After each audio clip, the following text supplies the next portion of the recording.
Les parents ont vraiment commencé à apprécier la méthode au fil des mois. Et maintenant, on a même eu des remarques des maîtresses de grande section de l'école d'à côté, où les parents sont très contents de savoir que leurs enfants vont avoir cette méthode-là en CP. La première année, c'était assez surpris, en fait, parce que c'est vraiment syllabique, c'est vraiment une méthode syllabique, tellement progressive que les parents se demandaient comment on arriverait à travailler la compréhension rapidement par rapport aux méthodes semi-globales, voilà. Et en fait, au fur et à mesure, les remarques ont été de plus en plus positives. Parce qu'ils ont compris que ça aidait leurs enfants, enfin le fait qu'il n'y ait pas d'inconnus, et que les enfants pouvaient lire tout sans, sans trop de difficultés en fait. Étant donné la qualité aussi des petites phrases qu'ils arrivent à écrire, les dictées qu'ils arrivent à faire, et puis surtout la richesse du vocabulaire. Je crois que c'est vraiment le point fort de la méthode. Forcément, le CP, ça pose beaucoup de questions. L'apprentissage de la lecture, c'est une grande angoisse pour la plupart des parents.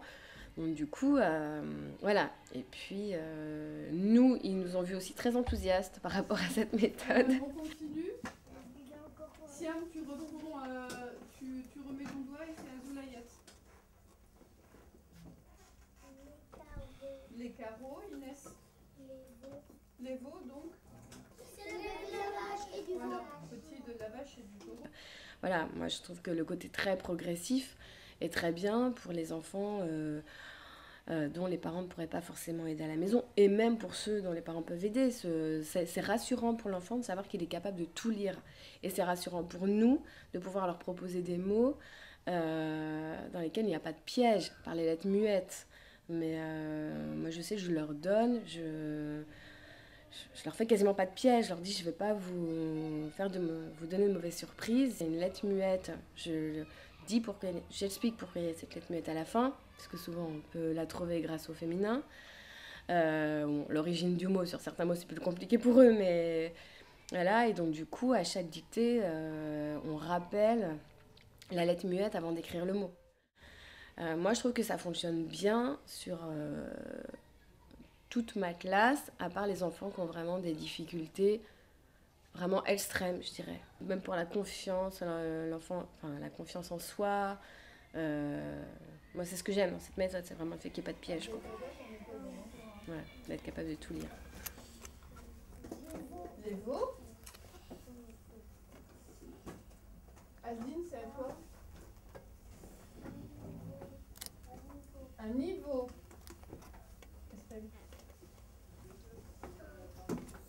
Un seau.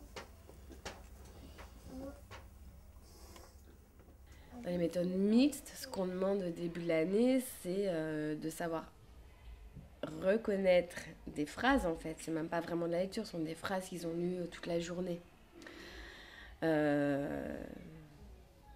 Et du coup, alors les enfants ont l'impression de savoir lire. Mais quand on les fait lire, en fait, parfois ils n'ont même pas besoin de regarder la phrase, ils la connaissent par cœur.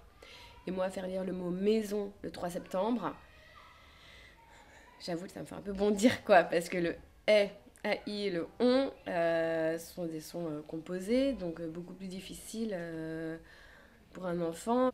La base de la lecture, de toute façon, c'est de savoir associer deux sons ensemble. La syllabique, c'est quand même l'idéal. Voilà, ce qu'il y a de mieux. Tant qu'on n'a pas compris comment fonctionne la lecture, je trouve que la méthode globale, c'est vraiment compliqué, même semi-globale. Après, la démarche et la réflexion qui a été faite dans Je lis, j'écris, c'est plutôt sur... moi, je donnais quand même des mots à apprendre avec des sons qu'ils ne connaissaient pas. Là, la démarche, c'est d'être allé chercher tous les mots sans aucun son inconnu. C'est quand même un sacré travail. Et c'est vrai, nous, d'avoir le livre, c'est super. Moi, ce que j'aime bien aussi dans cette méthode, c'est donc la richesse du vocabulaire qui permet d'aborder des notions grammaticales assez vite avec eux. Donc là, on aborde le pluriel, on aborde le travail aussi sur la langue, les synonymes, les contraires, les homonymes. Et les enfants sont demandeurs de ça. Moi, je fais beaucoup d'expressions écrites avec eux. Faire un cahier d'écrivain, je leur donne 2 mots que je tire de la leçon. Je leur demande d'écrire des phrases avec et j'ai une qualité d'écriture merveilleuse. Là, j'en ai qui m'écrivent des phrases simples, mais c'est ce qu'on leur demande en CP, sans aucune faute d'orthographe. On n'est qu'au mois de mars. Il y en a qui commencent à écrire des petits textes. J'en ai qui m'écrivent avec des rimes. Voilà, ça c'est vrai que pour moi c'est un bonheur de pouvoir leur faire écrire. L'expression écrite, je trouve qu'en CP ça reste. C'est merveilleux quoi.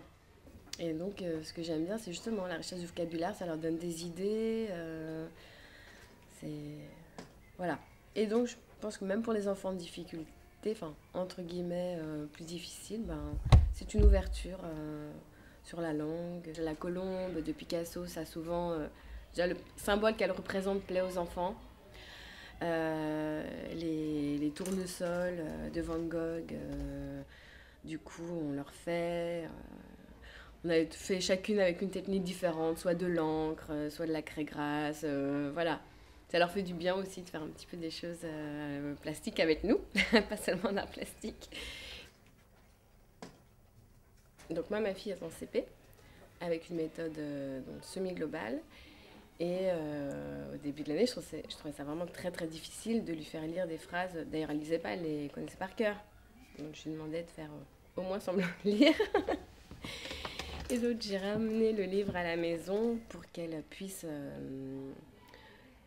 comprendre comment fonctionne vraiment l'assemblage des syllabes et vraiment la lecture. Parce que je voulais pas que ça reste du par cœur et voilà.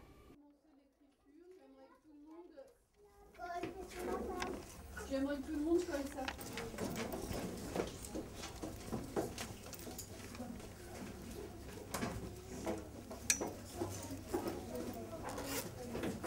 Sofiane, on t'attend. Sofiane, tu redécolles ta feuille et tu la remets correctement s'il te plaît, c'est dépassé.